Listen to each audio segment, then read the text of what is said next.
Well, it's a dangerous fight. Yeah. Because Joshua's going to try to make an example out of him, for sure. And will. I mean, Anthony Joshua is one of the biggest one-punch KO artists ever. Yes. I mean, he's a one-punch night guy. Yeah.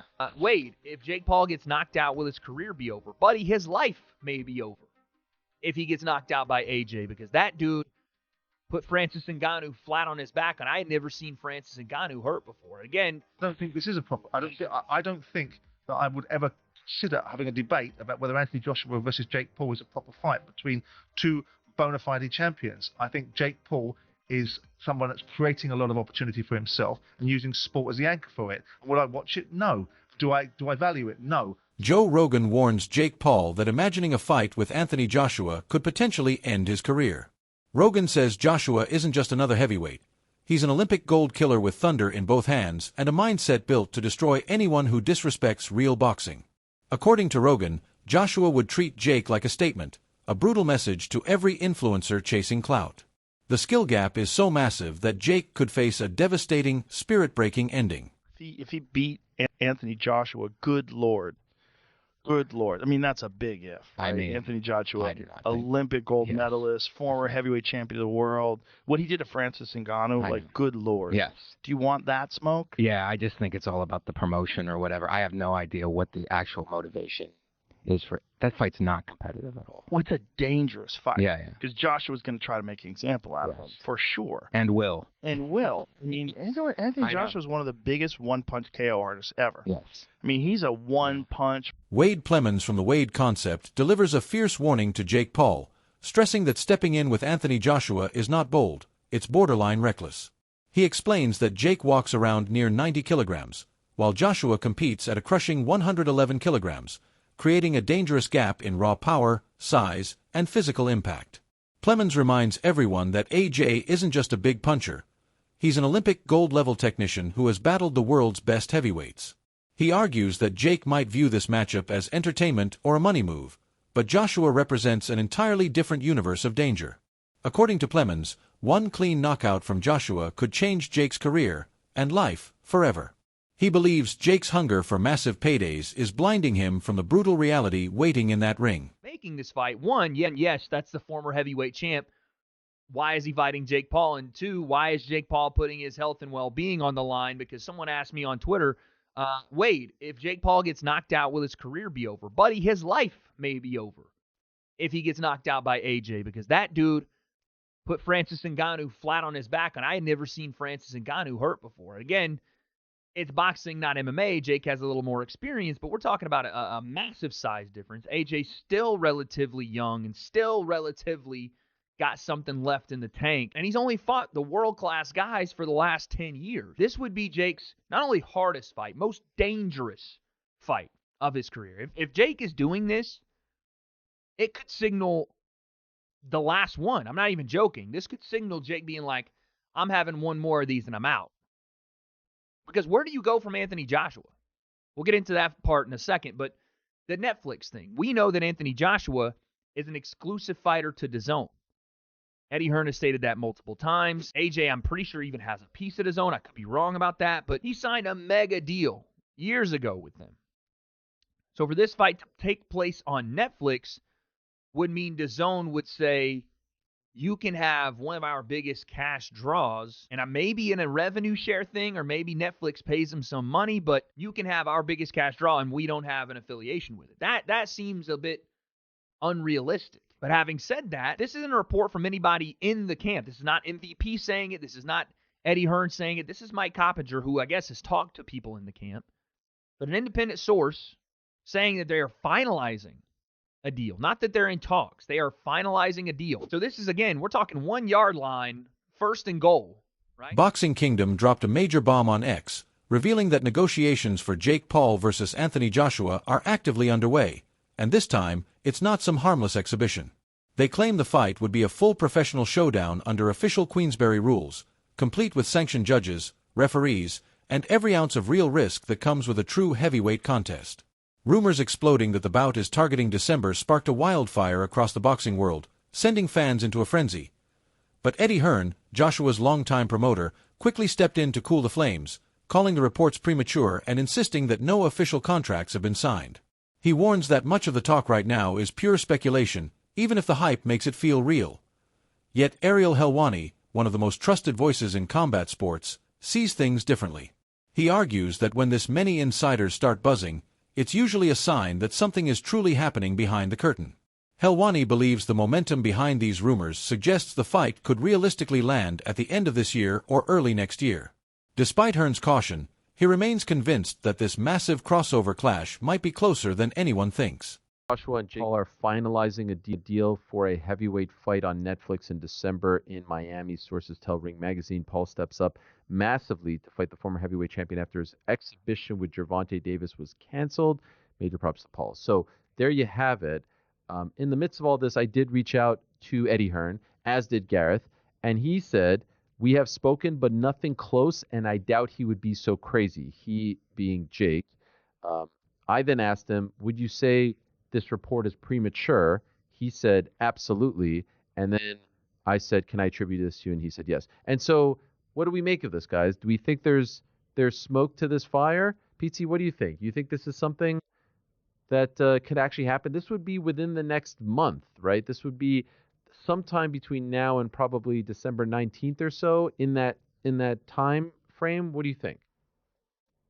I think it's a huge fight. I didn't expect this at all. Usually when Jake is in a fight, the odds feel like they're stacked very much in his favor. This is the complete opposite of that. I'd very much agree with Gareth A. Davies' take, which was I'd expect Joshua to obliterate him in a boxing match. I mean, look what Anthony Joshua did to Francis Ngannou before that Dubois fight. It was a completely different affair than the Tyson Fury fight.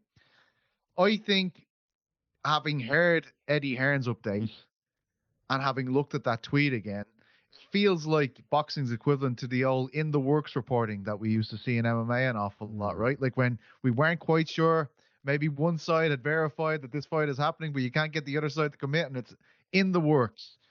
It's a huge fight. The one thing I will say is, why would you want that out there? Why would the Ring report this? Why would someone give them that information if it wasn't going to happen? Now, because everything else pales in comparison to this, as far as I'm concerned. Every other fight they had perspective or potential, I don't think it's as big as Anthony Joshua. So I don't know. This isn't a ring fight, right? This isn't a ring fight. Anthony Joshua is tied to DAZN.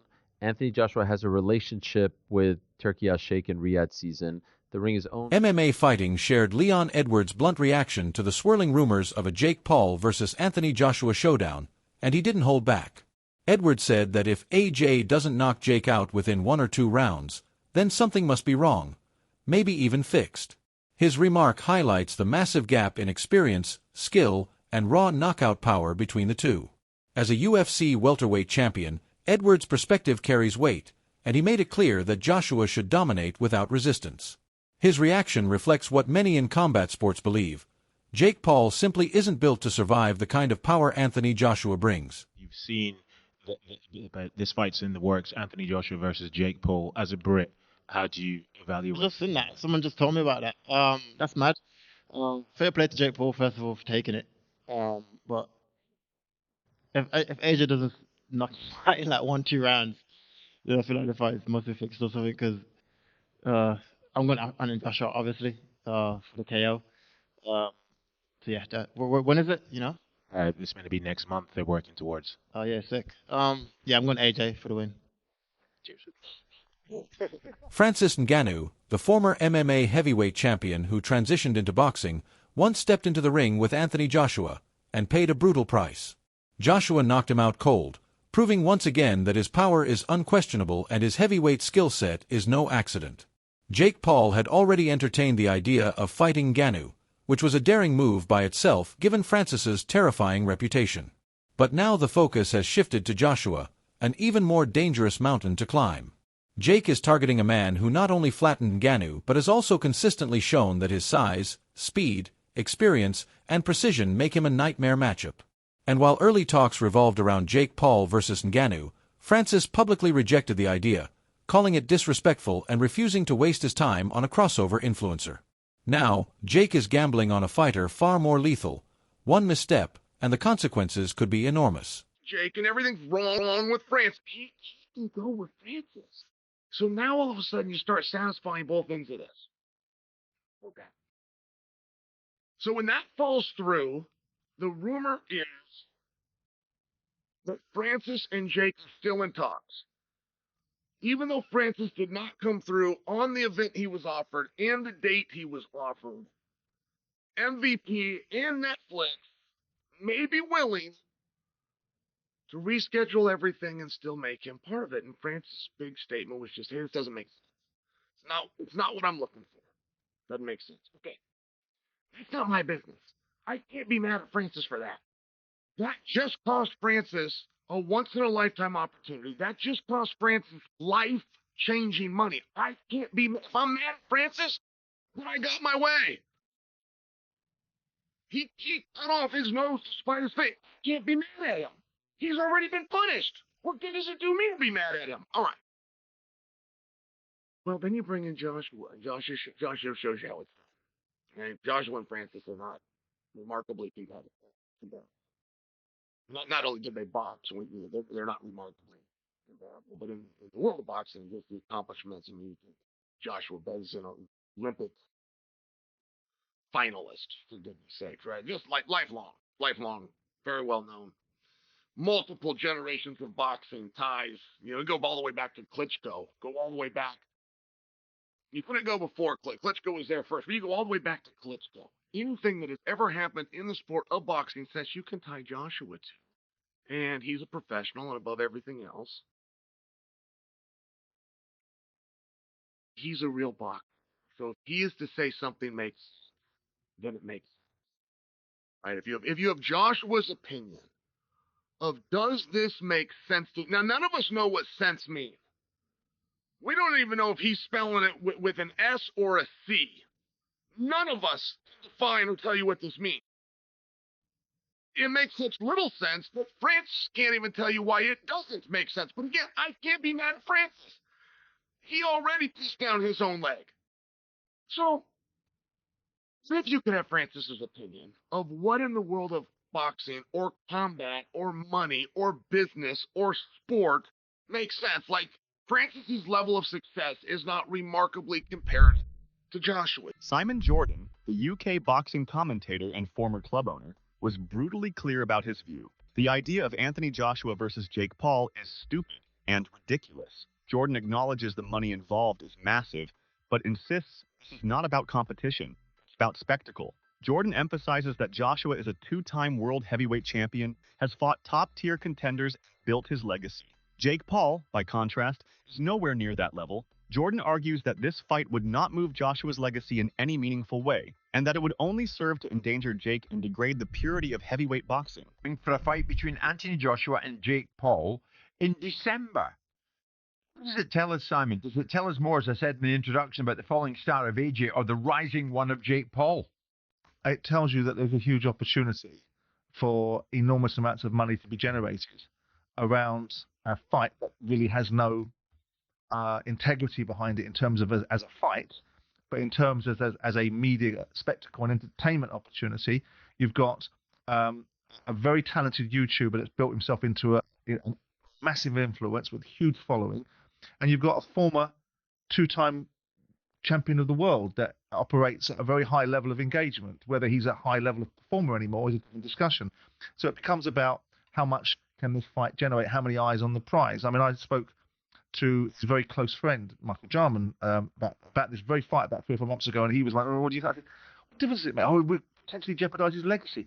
His legacy is sealed. You cannot undo the fact. Whatever you think about Anthony Joshua, It might damage it. I don't think so. What it will do is increase his bank balance, but I think it didn't damage Muhammad Ali's reputation to go in with a sumo wrestler, did it? No, but after, when Joshua was at his peak, Simon, if I had said to you there and then, do you know what? Maybe in December 2025, Anthony Joshua will fight a YouTuber. It's the entertainment business, and Anthony Joshua is an entertainer, and you can't undo the fact that he won the world heavyweight championship twice. And he fought in some great fights. So why does he need this? Because he's in the business of entertainment. And if an opportunity is presented to him and someone wants to say that we can monetize this to huge levels that are potentially available, why wouldn't you? It's a walk in the park. You see, you're not having Saturday night. Because I And know Many analysts warn that if Anthony Joshua versus Jake Paul actually goes ahead, it must come with strict protections, bigger gloves, fewer rounds, controlled weight terms, maybe even headgear, because the natural mismatch is too dangerous to ignore. Joshua is nearly 20 kilograms heavier, vastly more powerful, and a seasoned Olympic champion, while Jake is still developing as a boxer. Even with adjusted rules, the risk remains unusually high, and insiders argue the fight should only happen when Jake gains more experience. Until then, all eyes remain on whether negotiations turn real. If you want more updates, make sure to like, share, and subscribe right now.